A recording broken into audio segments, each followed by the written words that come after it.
नमस्कार, good morning. आप सभी का एजुकेशन हब के ऑनलाइन कोचिंग क्लास में स्वागत है।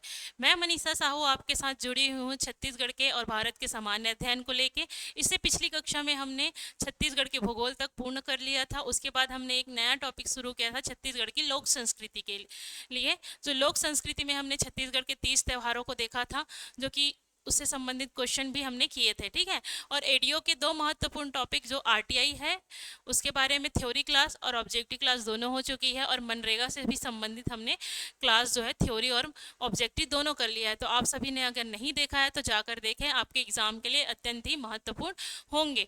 आज की क्लास में हम छत्तीसगढ़ की लोक संस्कृति के बारे में पढ़ेंगे, जानेंगे कि उसका विशेष महत्व क्या है, उसका इतिहास क्या है, और उसके महत्वपूर्ण जो उसके गायन है, उसके जो गीतकार है, उसके बारे में ही हम जानेंगे। ठीक है। तो सबसे पहले हम जानते हैं कि लोकगीत या फिर लोक संस्कृति होता क्या है। ठीक है। तो लोकगीत का अर्थ होता है कि जो जनता के द्वारा या फिर जो छत्तीसगढ़ के स्थानीय निवासी हैं, जो हमारे पूर्वज हैं, दादी दादा पर नानी पर नाना, है ना, उनके समय में जो क्या होता था, वो अपने मनोरंजन के लिए उस समय टीवी लैपटॉप या फिर इंटरनेट जैसी तो सुविधाएं थी नहीं, है ना। तो क्या करते थे उन लोग, अपने मनोरंजन के लिए, अपनी भावना को व्यक्त करने के लिए क्या करते थे, अपनी भावनाओं को व्यक्त करने के लिए गीत के रूप में क्या करते थे, उसको व्यक्त करते थे अपनी भावनाओं को। तो वही जो हमारे पूर्वज थे, उन्हीं से हमें जो एक संपत्ति के रूप में क्या मिला है, लोकगीत मिला है। इसके कोई जो बोलने चाहिए, इसके कोई मतलब प्रमाणित लेखक जो है नहीं मिलते हैं, ना ही इसका कोई साहित्यीकरण हुआ है कि इसको किसने जो है लिखा है, ये प्रारंभ कब से हुआ है, ये इसका कोई मतलब साक्ष्य हमारे पास नहीं है। ठीक है। इसे ही क्या कहते हैं, लोकगीत कहते हैं, जो पीढ़ी दर पीढ़ी क्या होता है, एक दूसरे को स्थानांतरित होता है। ठीक है। इसलिए बोलते हैं, इसीलिए इसको अभी ज़्यादा से ज़्यादा प्रमोट किया जा रहा है, क्योंकि ये कहीं ना कहीं विलोपित होने के कगार में आ गए हैं। ठीक है। तो हम क्या करेंगे, आज उसी के बारे में चर्चा करेंगे कि लोकगीत होता क्या है, लोकगीत कितने प्रकार के होते हैं, और लोकगीत गायन करने वाले प्रमुख कलाकार कौन कौन से हैं। तो लोकगीतों को समझने के लिए हम मुख्य रूप से 3 से 4 या फिर 5 प्रकारों में बांट कर सकते हैं। ठीक है। सबसे पहला है क्या, धर्म एवं पूजा आधारित लोकगीत। तो क्या होता है, भोजली गीत जो हम लोग ने देखा था, भादो महीने में मनाया जाता है भोजली गीत। तो भोजली गायन मतलब देवी गंगा करके एक गाना होता है, जो भोजली विसर्जन के समय या फिर भोजली पूजा के समय गाया जाता है। ठीक है। एक होता है जमारा गीत। जमारा गीत जान रहे, नवरात्रि में जो जमारा बोया जाता है, तो जब उसके विसर्जन के लिए जाते हैं तो उस समय जो गाया जाता है, उसे जवारा गीत कहते हैं। एक होता है बांस गीत, जो राउत जाति के द्वारा गाया जाता है, बांस गीत। ये कृष्ण देव को ही क्या है, कृष्ण देव के लिए समर्पित एक गीत है, बांस गीत। ठीक है। एक माता सेवा होता है ना, माता सेवा गीत, मतलब जो नवरात्रि के समय गाया जाता है, उसे माता सेवा कहते हैं। माता सेवा गीत भी होता है, जो धर्म एवं पूजा से संबंधित है। इसका डिटेल बाद में देखेंगे, अभी हम इसका ओवरव्यू देख रहे हैं। ठीक है। ऋतु आधारित कौन कौन से, एक सवनाही गीत होता है, सवनाही गीत होता है। एक फागुन गीत होता है। फागुन गीत मतलब होली के समय जो गाया जाने वाला गीत है, वो फागुन गीत है। फागुन गीत ज्यादातर जनजातियों में जो है प्रचलित है। ठीक है। उसके बाद देखते हैं संस्कार गीत। संस्कार गीत मतलब विवाह होता है, या फिर किसी का क्या होता है, कोई मतलब जन्म संस्कार होता है, उस समय जो गीत गाया जाता है उसे ही संस्कार गीत कहते हैं। जैसे कि सधौरी गीत। सधौरी गीत क्या होता है, जब कोई गर्भवती महिला होती है तो उसके 7वें महीने में जो क्या होता है, मतलब एक बेबी शावर किया जाता है। तो बेबी शावर के समय, पहले के समय में क्या करते थे, सधौरी गीत गाई जाती थी, जो माता और शिशु के लिए क्या करते हैं, आशीर्वाद के रूप में दिए जाते थे अपने बड़ों के द्वारा। उसे ही क्या कहते थे, सधौरी गीत कहा जाता है। ठीक है। एक होता है भड़ौनी गीत। भड़ौनी गीत क्या होता है, विवाह से संबंधित एक गीत है भड़ौनी गीत, जिसमें जब बारात का आगमन होता है तो क्या करते हैं, वधु पक्ष के द्वारा वर पक्ष के स्वागत के रूप में एक तरीके से मतलब जो गीत गाया जाता है, उसे ही क्या कहते हैं, भड़ौनी गीत कहा जाता है। ठीक है। फिर तेल चक्की गीत होता है, और मड़वा गीत। मड़वा गीत मतलब जब मंडप छाया जाता है, उस समय जब मड़वा को परघाया जाता है तो एक गीत गाया जाता है, उसे ही मड़वा गीत कहा जाता है। ठीक है। तेल चक्की गीत मतलब तेल चढ़ाते हैं, तेल हल्दी चढ़ाते हैं, उस समय भी मतलब माताओं के द्वारा गीत गाया जाता है, उसे ही तेल चक्की गीत कहते हैं। ये संस्कार गीत है। अब मनोरंजन गीत। मनोरंजन गीत कौन कौन से होते हैं, कर्मा गीत होता है ना, कर्मा गीत हो गया, डंडा गीत हो गया, ददरिया गीत हो गया। ददरिया गीत इंपॉर्टेंट है, क्योंकि इसे छत्तीसगढ़ का क्या कहते हैं, लव सॉन्ग कहा जाता है, प्रेम गीत कहा जाता है, या फिर लोक गीतों का राजा किसे कहा जाता है, ददरिया गीत को कहा जाता है। ठीक है। अब इसको हम डिटेल से देखते हैं एक एक करके। पहला पहला है पांडवानी गीत। क्या है? पांडवानी गीत। ठीक है, एक महत्वपूर्ण गीत है जो छत्तीसगढ़ में चलता है, पांडवानी गीत। ठीक है, तो पांडवानी किससे संबंधित है? तो सबसे पहले देख लेते हैं पांडवानी संबंधित किससे। पांडवानी पांडवों से संबंधित है। किससे संबंधित है? पांडव से। ठीक है, पांडवों से संबंधित है। पांडव मतलब कौरव पांडव। महाभारत जो था, ठीक है, महाभारत जो हमारा जो महाकाव्य है महाभारत, उसी का छत्तीसगढ़ी रूपांतरण किया था सबल सिंह चौहान ने। ठीक है, सबल सिंह चौहान द्वारा जो छत्तीसगढ़ी उसका पद्य और गद्य लिखा गया है, उसी पे आधारित है पांडवानी गीत। ठीक है, तो इस पे हम देखते हैं कि एक एक करके किस पे आधारित है। तो इसका आधार क्या है? महाभारत। ठीक है,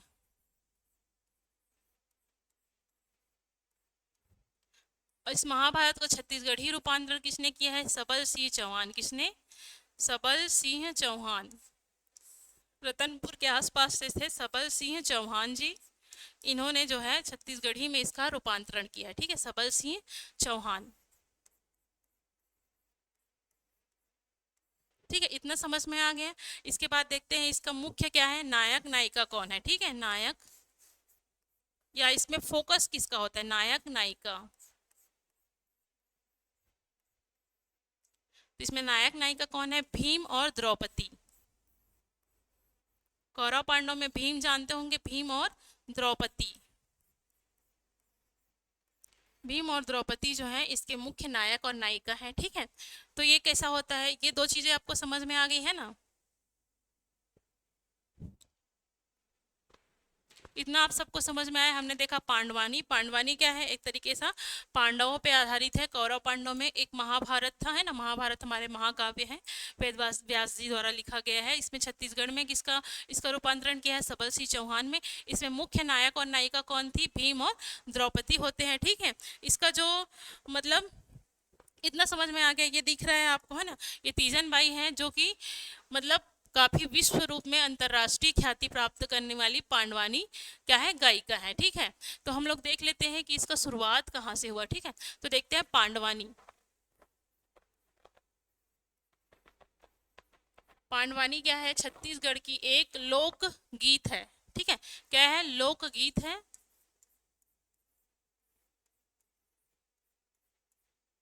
जो मुख्य रूप से क्या होती है? महाभारत के कौरव और पांडव पे, महाभारत के कौरव पांडव पांडवों से संबंधित है। किससे संबंधित है? पांडवों से संबंधित है। इसके मुख्य नायक और नायिका कौन थी? भीम और द्रौपदी। कौन थी? भीम द्रौपदी। ठीक है, भीम और द्रौपदी हैं इसके मुख्य नायक और नायिका। ठीक है, इतना समझ में आया। इसे कौन लोग गाते हैं? देवार जनजाति लोग। मुख्य रूप से कौन लोग जाते हैं? देवार जाति, जो देवार जाति की महिलाएं होती हैं, उनके द्वारा ये जो है गायन किया जाता है। ठीक है, इतना समझ में आ गया। इसके बाद देख लेते हैं इसका छत्तीसगढ़ी रूपांतरण किसने किया है महाभारत का। तो सबल सिंह चौहान। कौन है? सबल। इन्होंने जो महाभारत लिखा है, सबल सिंह चौहान ने जो इसका अनुवाद किया है, सबल सिंह चौहान ने, इसी पे ही क्या करते हैं? पांडवानी का गायन किया जाता है। ठीक है, अब इस इन्होंने तो लिखा, लिखित रूप में किसने लिखा? सबल सिंह चौहान ने लिखा। अब इसे गीत रूप में या फिर गायन रूप में प्रस्तुत किसने किया? गायन रूप में प्रस्तुत किया है झाड़ू राम देवांगन ने। किसने? झाड़ू राम देवांगन ने। ठीक है, तो पूछा जाएगा कि झाड़ू राम देवांगन मतलब झाड़ू राम देवांगन को पांडवानी के पितामह कहते हैं। क्या कहते हैं? पांडवानी के पितामह किसको कहते हैं? झाड़ू राम देवांगन को कहते हैं। ठीक है, इन्होंने लिखा और इन्होंने इसको गीत के रूप में प्रसिद्धि दिलाई। ठीक है, तो झाड़ू राम देवांगन जी, इतना समझ में आ गया। अब पांडवानी के दो शैलियां होती है। क्या होती है? दो शैली होती है। ठीक है,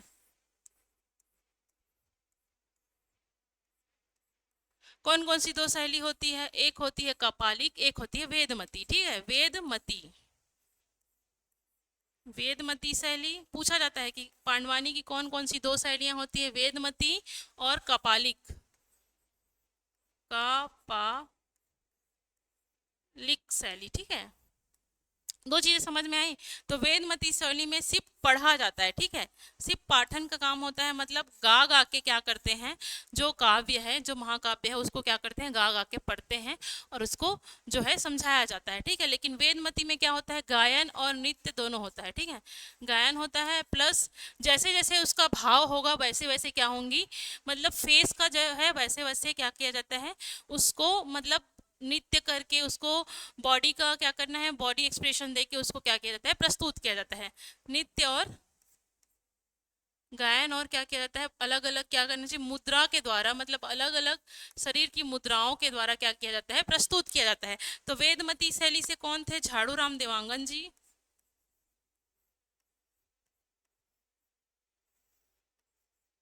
झाड़ू राम देवांगन कौन सी शैली से थे, तो वेदमती शैली से थे। कपालिक से कौन थे, हमारी वो कौन है, तीजन बाई, कौन, तीजन बाई। तीजन बाई जो है ये कपालिक शैली से आती है। इतना समझ में आ गए दो चीजें।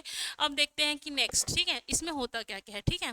तो इसमें जो है वाद्य यंत्र कौन होंगे, वाद्य यंत्र, कौन सा वाद्य यंत्र यूज किया जाता है, तो इसमें वाद्य यंत्र होता है तंबूरा। अगर आपने देखा होगा तो तीजन बाई के हाथों में हमेशा एक तबूरा जो है रखा रहता था। तबूरा इसमें जो है मुख्य वाद्य यंत्र के रूप में यूज होता है। एक हुक्कार भरने वाले होते हैं, हुकारू देने वाले, ठीक है, और दूसरे पीछे साइड बैठे होते हैं हारमोनियम,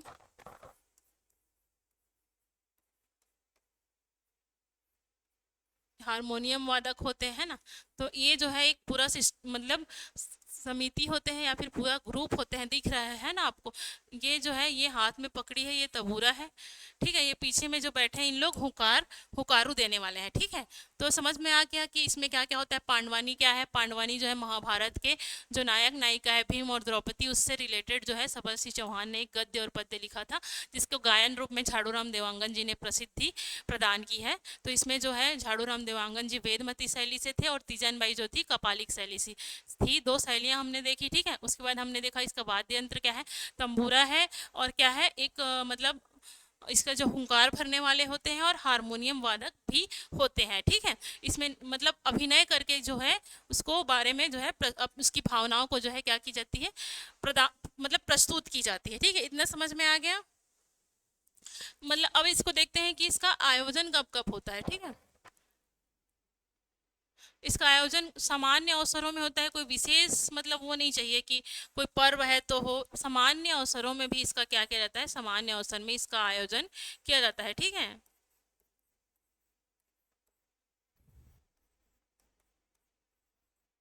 इसका आयोजन सामान्य अवसरों में किया जाता है, कोई विशेष पर्व या फिर कोई ऋतु नहीं है जिसमें इसका आयोजन होता है ना। इसके बाद देखते हैं हम लोग क्या इसमें जो है कौन कौन से जो है क्या है इसमें कलाकार हैं, ठीक है। कौन कौन से कलाकार जो हैं पांडवानी से संबंधित हैं, कौन कौन से कलाकार हैं। सबसे पहले हमने देखा था झाड़ू राम देवांगन,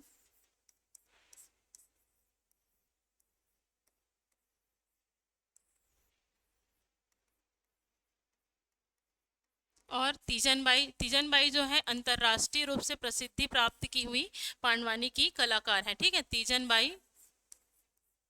इन्हें जो है पद्मश्री, पद्म भूषण, पद्म विभूषण तीनों से नवाजा जा चुका है तीजन बाई, ठीक है, इंपॉर्टेंट है तीजन बाई। उसके बाद उषा बाई,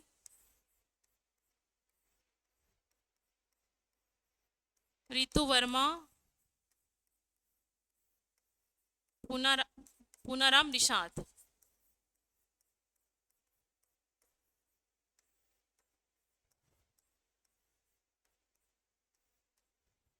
इतना समझ में आ गया है ना कौन कौन से कलाकार हैं। तो इतना महत्वपूर्ण है जिसको हमको जानना है। तीजन बाई के बारे में भी जानना पड़ेगा, ठीक है। तीजन बाई जो है अभी भिलाई स्टील प्लांट में जो है कार्यरत है तीजन बाई जी, ठीक है, भिलाई के आसपास की हैं। इन्हें जो है पद्मश्री, पद्म भूषण, पद्म विभूषण तीनों की जो है नवाजा जा चुका है, ठीक है। इन्हें ये सब जो है पुरस्कार से सम्मानित किया जा चुका है और ये अंतर्राष्ट्रीय ख्याति प्राप्त पांडवानी गायिका है, ठीक है। इतना हमने देखा। अब नेक्स्ट देखते हैं।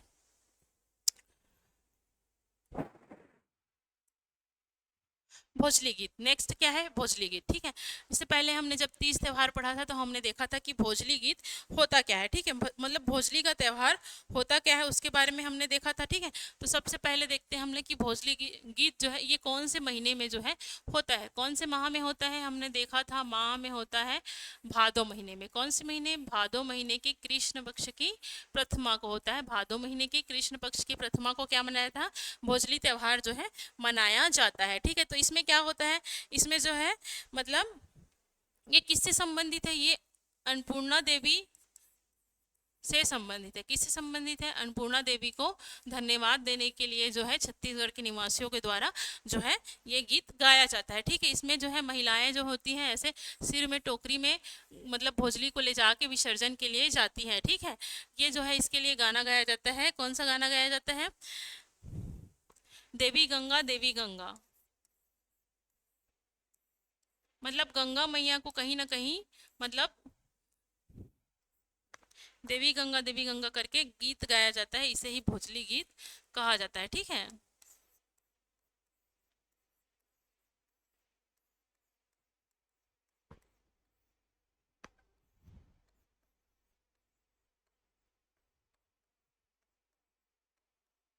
इस प्रकार का गीत होता है जिसको गाया जाता है, इसे ही भोजली गीत कहा जाता है।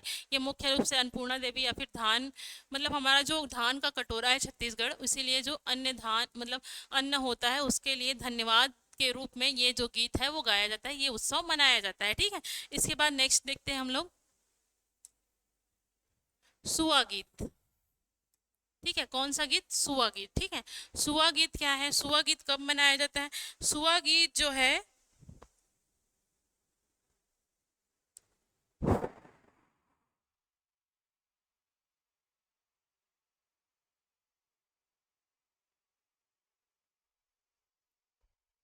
सुआ गीत जो है केवल महिलाओं द्वारा किया जाता है। किसके द्वारा किया जाएगा? केवल और केवल महिलाओं द्वारा किया जाता है। केवल महिलाएं इसमें शामिल होती हैं। ठीक है, इसमें कौन सा क्या बोलते हैं वो होता है, किस कब प्रारंभ होता है? केवल महिलाएं होती हैं। कब ये किया जाता है? कब प्रारंभ होता है?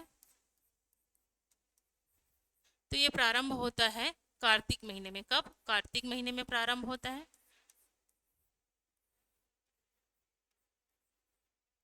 दीपावली के दौरान। और ये कब तक चलता है? तो ये चलता है पूर्णिमा तक, कार्तिक पूर्णिमा तक। ठीक है, कब तक चलता है? कार्तिक पूर्णिमा तक ये जो है नृत्य जो है चलता है। महिलाएं घर घर जाके जो है सुहा नृत्य सुहा गीत गाती हैं। ठीक है, तो इसमें क्या होता है? इसमें तोता होता है, एक टोकरी होती है, टोकरी के बीच में तोता रखा होता है दो ठो। ठीक है, ये तोता को माना जाता है शिव और पार्वती का रूप माना जाता है। शिव पार्वती का रूप माना जाता है। ठीक है, तो सुआ को किसका प्रतीक माना जाता है? शिव और पार्वती का प्रतीक माना जाता है। ये श्रृंगार रस प्रधान होता है। कैसा होता है?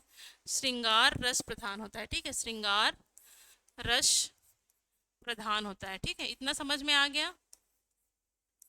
सुआ गीत जो है कब प्रारंभ होता है? तो ये कार्तिक महीने में प्रारंभ होता है और पूर्णिमा तक चलता है। इसमें केवल महिलाएं भाग लेती हैं। इसमें एक टोकरी होता है, टोकरी के बीच में जो है सुआ मतलब तोता रखा जाता है। सुआ को ही मतलब छत्तीसगढ़ी में तोता को सुआ कहा जाता है, सुआ रखा जाता है और उसके गोल गोल घूम के महिलाएं जो है हाथ से ही नृत्य करती हैं। ठीक है, तो यह श्रृंगार रस प्रधान होता है। ठीक है, और ये जो है छत्तीसगढ़ के मतलब डांडिया के रूप से, छत्तीसगढ़ी डांडिया के रूप से जाना जाता है। ठीक है, इतना समझ में आ गया आप सभी को? ठीक, इसमें ये गाना होता है तरी हरी नाना नाना मोर सुअना करके गाना यहीं से शुरू होता है। ठीक है, इतना समझ में आ गया? इसे गौरा गीत भी कहा जाता है। क्या कहा जाता है? गौरा गीत। शिव पार्वती है मतलब पार्वती मैया को गौरी भी कहा जाता है, तो इसे गौरा गीत भी कहा जाता है। क्या कहा जाता है? गौरा गीत। इतना समझ में आ गया? नेक्स्ट देखते हैं अब।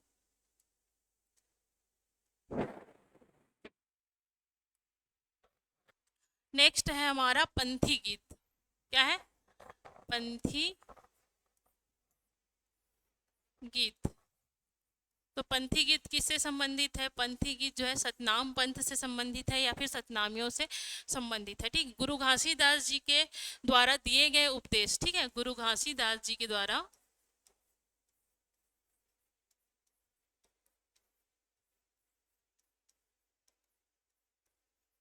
गुरु घासीदास जी द्वारा दिए गए उपदेश या उनके जीवन से संबंधित घटनाओं को, जीवन से संबंधित घटनाएं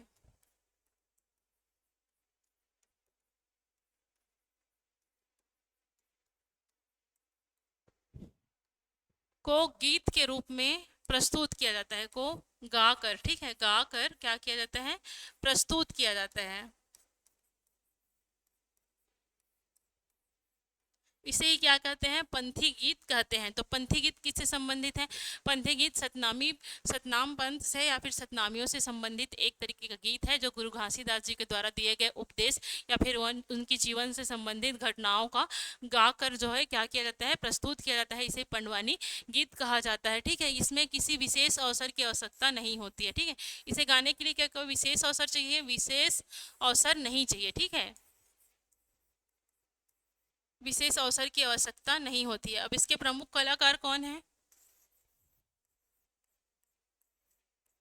इसके प्रमुख कलाकार हैं देवदास बंजारे। ठीक है, कौन है?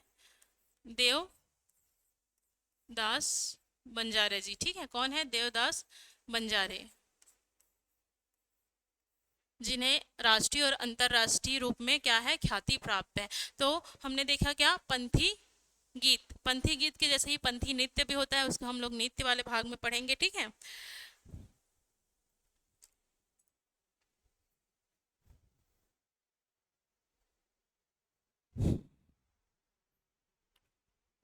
इतना समझ में आ गया आप सभी को? अब नेक्स्ट देखते हैं ददरिया गीत। क्या है? ददरिया गीत, ये महत्वपूर्ण है। द रिया गीत, ददरिया गीत। ठीक है,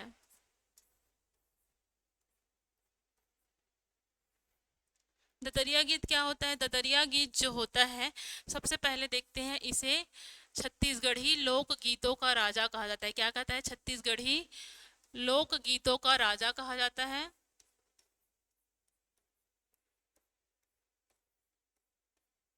छत्तीसगढ़ी लोकगीतों का राजा किस लोकगीत को कहा जाता है? तो ददरिया को छत्तीसगढ़ी लोकगीतों का राजा कहा जाता है। ठीक है, इसमें कौन सा रस होता है? तो ये श्रृंगार रस प्रधान होता है। कैसा होता है? श्रृंगार रस प्रधान होता है। ठीक है, कैसा होता है? श्रृंगार रस प्रधान होता है। इतना समझ में आ गया? ठीक है, उसके बाद ये प्रश्न उत्तर शैली में होती है। कैसी होती है? प्रश्न उत्तर शैली में होती है।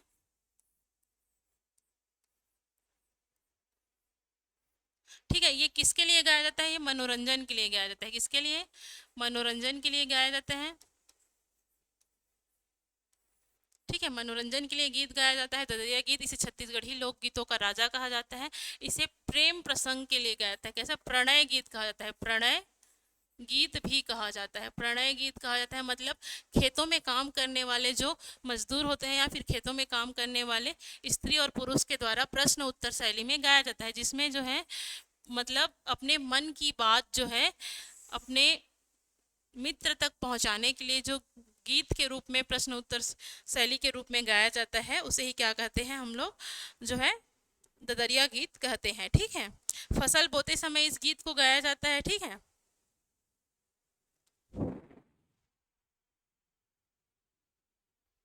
इसके प्रमुख कलाकार कौन है?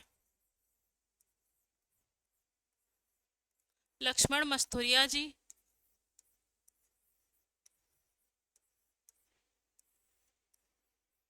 लक्ष्मण मस्तुरिया। इसके कलाकार हैं, प्रमुख कलाकार है ना, दिलीप सड़ंगी,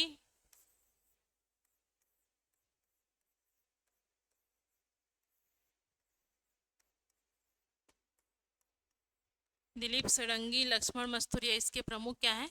कलाकार हैं। ठीक है,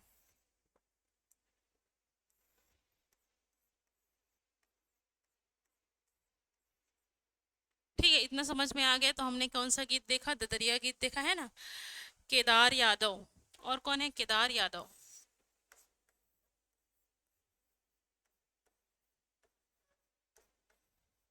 तो अभी तक हमने कौन कौन से गीत देख लिया। सबसे पहले हमने देखा पांडवानी, पांडवानी के बाद देखा भोजली गीत, भोजली गीत के बाद सुआ गीत, सुआ गीत के बाद पंथी गीत, और पंथी गीत के बाद ददरिया गीत देखा। अब आगे देखते हैं और कौन सा जो है लोकगीत हमारे यहाँ गायन है, ठीक है, गाया जाता है। एक होता है ढोला मारू, भरथरी और चंदैनी गीत। तीनों के बारे में एक साथ देख लेते हैं। ढोला मारू,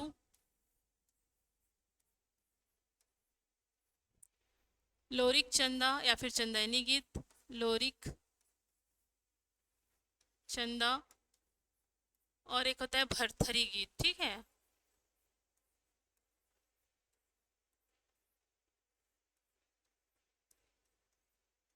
इतना समझ में आ गया कौन कौन से हो गए। भरथरी गीत, लोरिक चंदा और ढोला और मारू, ठीक है। ढोला मारू मूलतः कहाँ का है, राजस्थान के क्षेत्र में गाए जाने वाला जो है गीत है। ढोला मारू एक प्रेम प्रसंग है, ठीक है। ढोला और मारू के प्रेम प्रसंग को जो है गीत के रूप में जो है प्रस्तुत किया जाता है। प्रसंग है जो कि ढोला और मारू जो दो अलग अलग व्यक्ति थे उनके प्रेम प्रसंग के रूप में ये जो है गीत है, जो कि छत्तीसगढ़ के लोक अंचलों में गाया जाता है। ये कहाँ से मतलब रिलेटेड है, तो राजस्थान से रिलेटेड है, ठीक है। इतना समझ में आया, राजस्थान से रिलेटेड है। इसके प्रमुख कलाकार कौन से हैं, ढोला मारू के प्रमुख कलाकार कौन है जो गाती है, सुरुजबाई खांडे। कौन है, सुरुजबाई खांडे।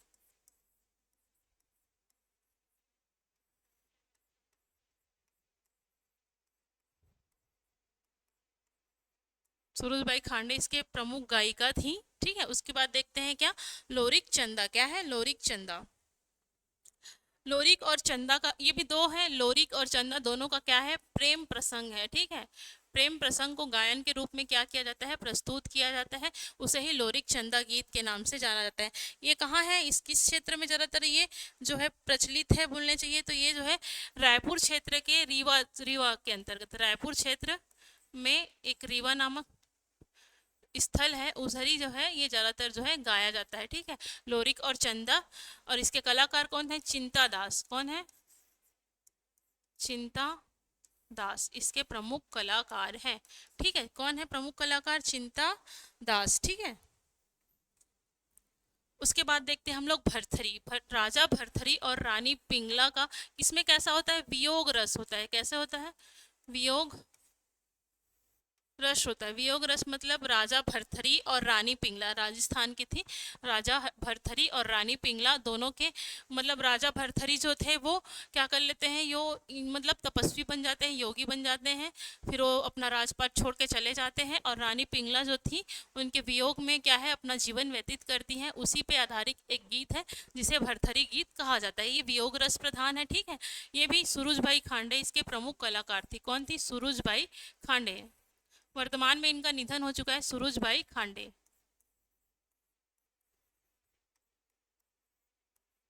इतना समझ में आ गया, ठीक है। तो हमने क्या क्या देख लिया, भरथरी देख लिया है ना। इसका जो मतलब वो है, इसमें कौन सा वाद्य यंत्र होता है, इसमें एक तारा होता है। क्या होता है, एक तारा, ठीक है। इसका वाद्य यंत्र है एक तारा, ठीक है।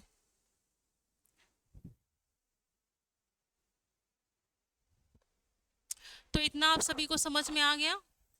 तो हमने क्या क्या पढ़ा, ढोला मारू पढ़ा, ढोला मारू, लोरिक चंदा और भरथरी के बारे में पढ़ा।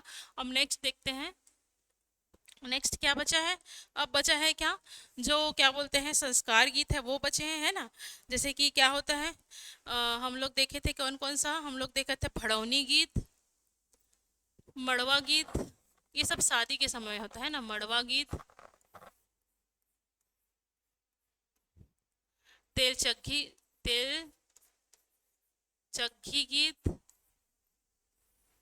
और चुलमाटी गीत। अब डीजे के ज़माने में ये सब गीत नहीं गाया जाता है, चुल माटी गीत और भड़ौनी गीत, ठीक है।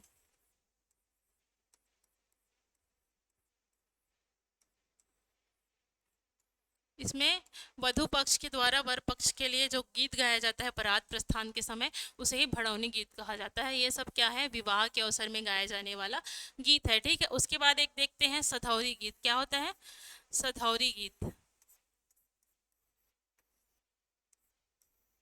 ये क्या है, एक तरीके का संस्कार गीत है। क्या है, संस्कार गीत है।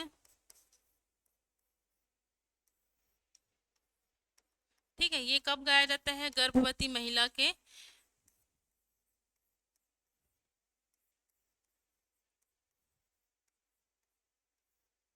शिशु को आशीर्वाद के रूप में दिया जाता है, ठीक है। और उसके मतलब अच्छे बेहतर जीवन के लिए क्या किया जाता है? आशीर्वाद के रूप में दिया जाता है।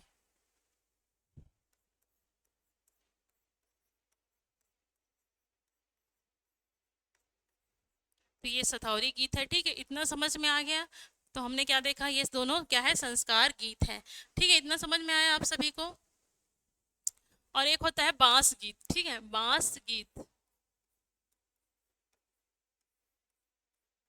तो सबसे पहले बांस गीत कौन लोग गाते हैं? तो राउत लोग, राउत मतलब यादव जाति के लोग गाया जाता है ना बांस गीत। बांस गीत किसको संबंध, ये कौन सा रस है इसमें? करुण रस। कौन सा रस पाया जाता है? करुण रस प्रधान होता है ये जो है कृष्ण भगवान को समर्पित है। किसको? कृष्ण भगवान को समर्पित है। इसमें इन लोग जो वाद्य यंत्र यूज करते हैं, इसमें बांस का बना हुआ एक वाद्य यंत्र होता है, ठीक है, जो बांसुरी के समान होता है। इसको इन लोग सजाए हुए रहते हैं, अलग अलग मतलब मोर पंख से, ये सब चीज़ों से सजा के रखते हैं। यही इसका क्या है, जो है मेन जो है आकर्षक का केंद्र होता है, जिसे मोहरानी बोलते हैं। क्या बोलते हैं? मोह रानी कहा जाता है, ठीक है। देखते हैं यहाँ पे बांस गीत क्या होता है, ठीक है। बांस गीत में देखते हैं कि कौन सा वो क्या क्या करते हैं, उपयोग में लाया जाता है, ठीक है।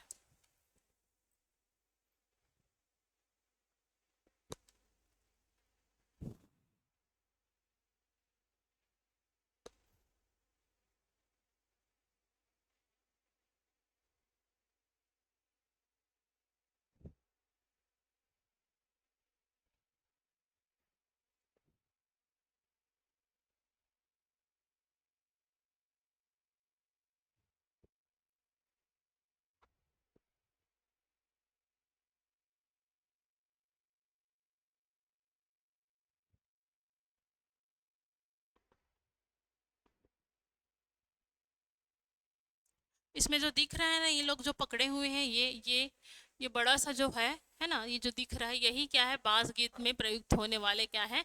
वाद्य यंत्र हैं, ठीक है। ये यादव जाति द्वारा गाया जाता है। इसमें जो यूज होने वाले जो यंत्र है जिसे बांस गीत में यूज किया जाता है, वो यही है, ठीक है। इसमें अच्छा से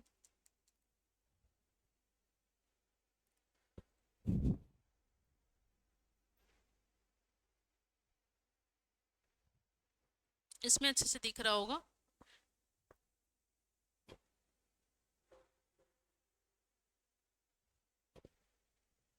ये ठीक है, ये बांस गीत में यूज होने वाला एक प्रमुख वाद्य यंत्र है। इसे क्या कहा जाता है? इसे ही मोहरानी कहा जाता है, ठीक है।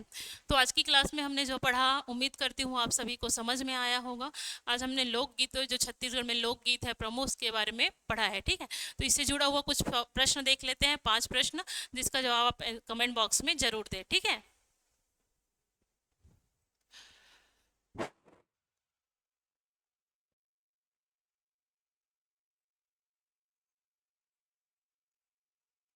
Pandavani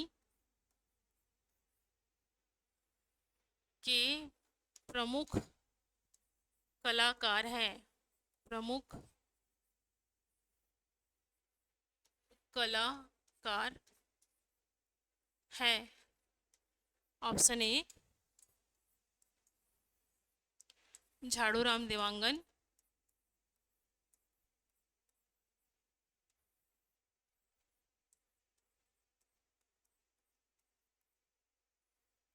option B Teejan Bai,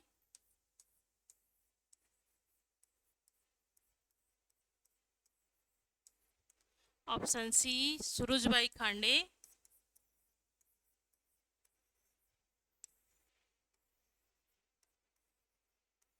option D A व बी दोनों, ए व बी दोनों। इसका आंसर आप दें कमेंट बॉक्स में, ठीक है। पांडवानी के प्रमुख कलाकार कौन हैं? ठीक है, झाड़ू राम देवांगन, तीजन बाई, सुरुज बाई खांडे, या फिर ए और बी दोनों। नेक्स्ट देखते हैं।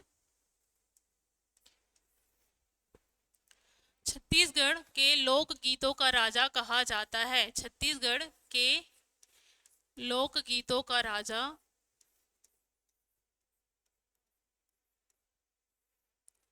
का राजा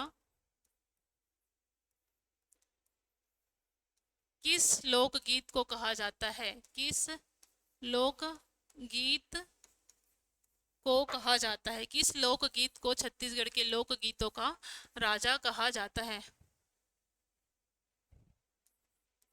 कहा जाता है।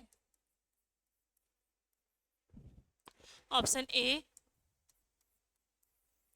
B, C, D.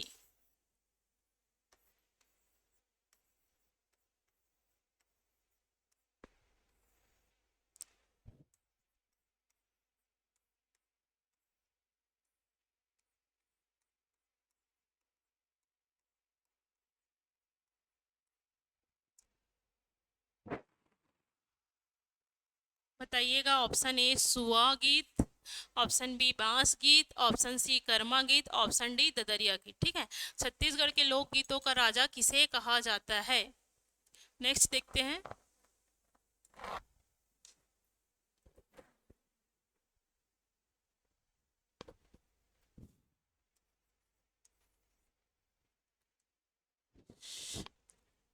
Teejan Bai जो कि पांडवानी की प्रमुख कलाकार है, तीजन बाई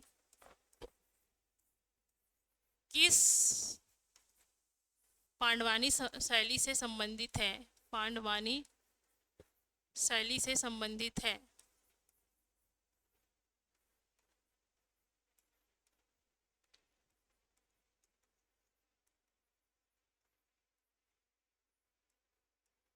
बताइएगा। Option A Vedmati,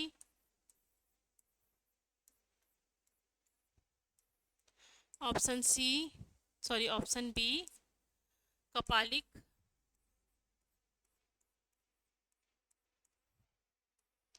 option C A और बी दोनों, ए व बी दोनों, ऑप्शन डी इनमें से कोई नहीं, उपरोक्त से कोई नहीं।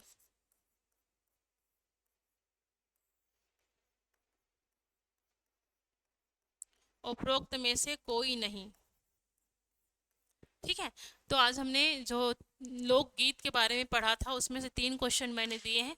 तीनों क्वेश्चन का आंसर आप सभी कमेंट बॉक्स में जरूर दें। तब तक के लिए धन्यवाद। नेक्स्ट क्लास में हम छत्तीसगढ़ के लोक नृत्य और लोक नाट्य के बारे में पढ़ेंगे। फिर मिलते हैं अगले क्लास में। धन्यवाद।